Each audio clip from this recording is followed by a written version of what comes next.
आज हम physiological system of the human body उसके बारे में जानकारी प्राप्त करेंगे। किसी भी लिविंग ऑर्गेनिज्म या ह्यूमन बॉडी का यदि हम मेजरमेंट करना चाहें या किसी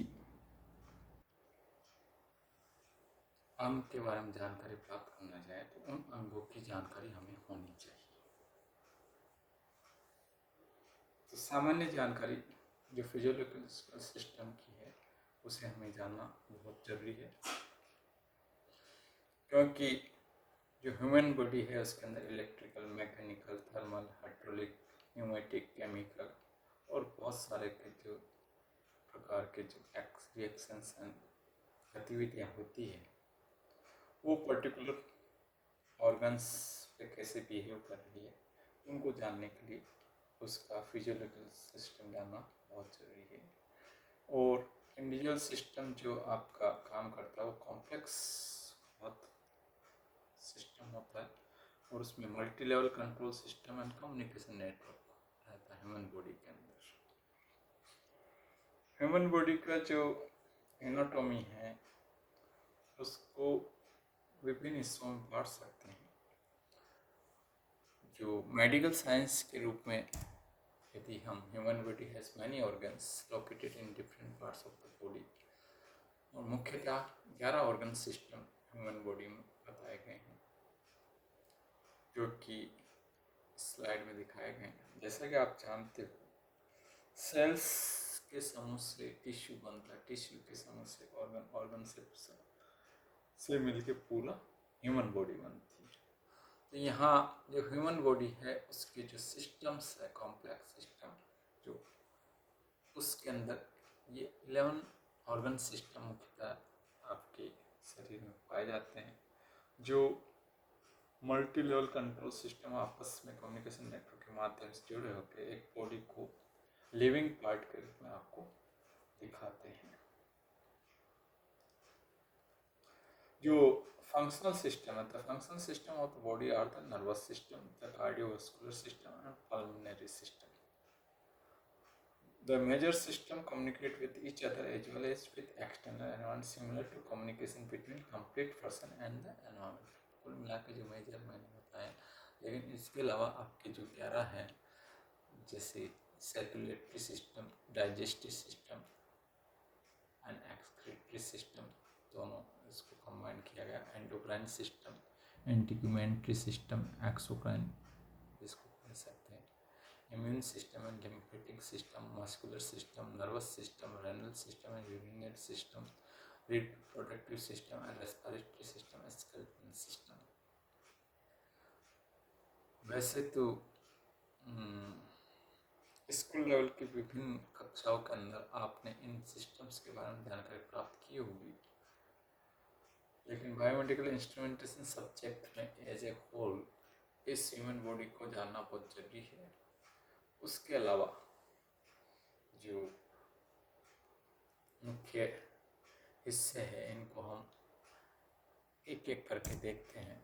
जैसे सर्कुलेटरी सिस्टम, ये क्या करता है? सर्कुलेटरी सिस्टम यानी ब्लड को सर्कुलेट करता है पूरी बॉडी में। तो circulates the blood around the body via the heart, arteries and veins, delivering oxygen and nutrients to the organs and cells and carrying their waste products away. Keeps the body's temperature in a safe range. ये एक brief introduction circulatory system का हम यहाँ brief ही पढ़ेंगे, क्योंकि syllabus में जो आपके हैं रेस्पिरेटरी सिस्टम और कार्डियक सिस्टम, इसका डिटेल्स है, बाकी को ब्रीफ में ही देखेंगे। दूसरा है digestive system and excretory system. Digestive नाम से पता पड़ रहा, system to absorb nutrients and remove waste via the gastrointestinal tract, including the mouth, esophagus, stomach, and eliminates waste from the body. ये एक डाइजेस्टिव सिस्टम, एक्सक्रीटरी सिस्टम का हिस्सा है। Endocrine influences the function of body using the hormones. जो endocrine glands होती है वो विभिन्न तरह के हार्मोन्स जनरेट करती है। उस हार्मोन्स के कारण आपकी बॉडी में एक्शंस, एक्टिविटीज होती है अनकंट्रोल्ड वे में। एंटीग्यूमेंट्री सिस्टम या exocrine system, skin, hair, nails, feet and other exocrine glands जो कि पर्टिकुलर क्षेत्र के से काम करती है। Immune system and lymphatic system defends the body against the pathogens and may harm the body जो उसको प्रोटेक्ट करती है। The system comprising network of lymphatic vessels and carry a clear fluid called the lymph. Muscular system जो पूरी body muscles होती है वो body के मूवमेंट और बॉडी की स्ट्रक्चर को पकड़े रहती है, वो मस्कुलर सिस्टम होता है। Nervous system collects the process information from the senses via nerves and the brain and tells the muscles to contract to cause physical action। तो नर्वस सिस्टम जो तंत्रिका तंत्र जिसको आप कह सकते हो वो पूरा कंट्रोल एक्शन को प्रोवाइड करता है। Renal system and urinary system the system where the kidneys filter blood to produce urine and get rid of waste। the reproductive organ required for the production of the offspring यानी जनन क्षमता के हिसाब से reproductive systems में आता है। Respiratory system brings air into and out of the lungs to the absorb oxygen, remove carbon dioxide। इसको हम डिटेल में पढ़ेंगे नेक्स्ट क्लास में। रेस्पिरेटरी सिस्टम को skeleton system bones maintain the structure of the body and it's organs. तो इस तरह जो ह्यूमन बॉडी की फिजियोलॉजी है सिस्टम है वो 11 हिस्सों में बांटते हैं। इसको हमने ब्रीफ स्टडी किया।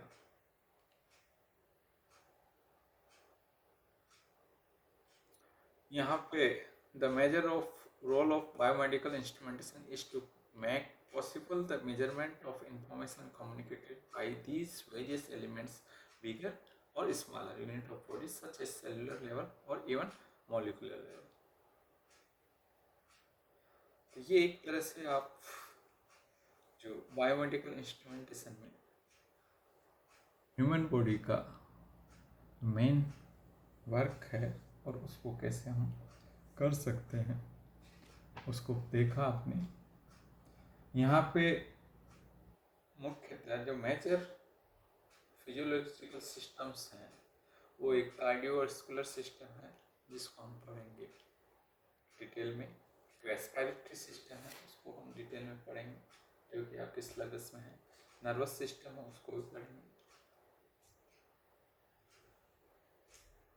तो इस तरह आपने देखा कि मेन इंस्ट्रूमेंट सिस्टम एंड जो आपका ह्यूमन बॉडी से आप मेजरमेंट करना चाहेंगे तो उसके जो पार्ट्स है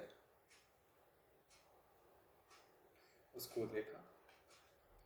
अब जो फिजियोलॉजिकल सिस्टम को पढ़ने के बाद हम जानना चाहेंगे कि जो लिविंग सिस्टम है उसमें जो मेजरमेंट किया जाता है उसमें क्या क्या प्रॉब्लम आ सकती है उसको भी हम बीच में समझ लेते हैं।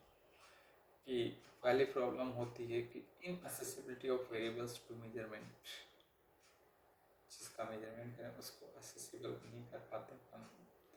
Variability of the data fluctuate करते हैं, वेरिएबल रहते हैं। Lack of knowledge about the inter relationship,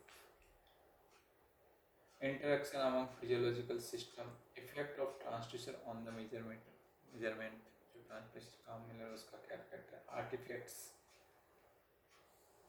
जो आर्टिफैक्ट्स मेडिकल साइंस की term artifact refers to any component of a signal that is extraneous to the variable represented by the signal।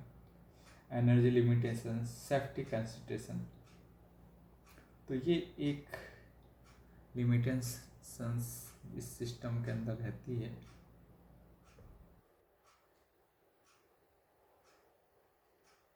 इस प्रकार आपने physiological system of body के बारे में जाना और उसके मेजरमेंट में जो लिमिटेशंस थी उसको देखा।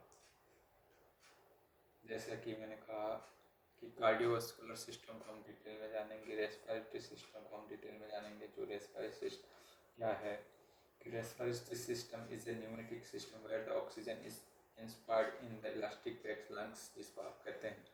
The lungs are connected to the outside world by nasal cavities, pharynx, larynx, trachea। The lungs oxygenate the body and take out carbon dioxide which is expired to the outside world.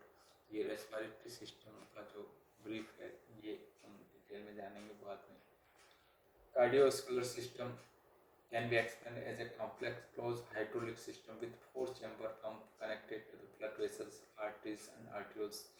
The tubing changes its diameter to the control pressure. It works as a synchronized pump in which the first stage of each pump, arterium, collects the blood from the system and pumps it into the second stage ventricle. तो ये cardiovascular system के बारे में अपन जानेंगे बाद में detail में. The action of second stage is to time that the fluid is pumped into the system immediately after receiving it from the first stage. Then the right side of the heart, यानी जिसको atrium कहते हैं, is to collect the fluid from the main hydraulic system and pump it through lungs for oxygenation. The other pump, left side of the heart, receives the oxygenated blood and pumps it into the main hydraulic system to all the organs. तो ये एक cardiac vascular system को brief में देखा आपने. इसी तरह nervous system को हम देख लेते हैं. तो नर्वस सिस्टम और the brain just works like a computer, यानी जो सारा का इंफॉर्मेशन कलेक्ट और प्रोसेस और उसके अकॉर्डिंग बॉडी को सिग्नल प्रोवाइड करता है, तो वो नर्वस सिस्टम है. तो नर्वस सिस्टम और brain just works like a computer. It centres is a self-adapting central information system with memory, computation power, decision-making capabilities, and many input-output channels.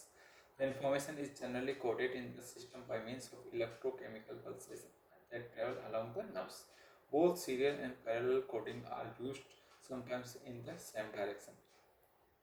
A number of feedback loops are formed in the body, which reflects and gives the signal to the brain and correct the action of your body. इस तरह जो system है आपका उसको आपने जाना. Thank you.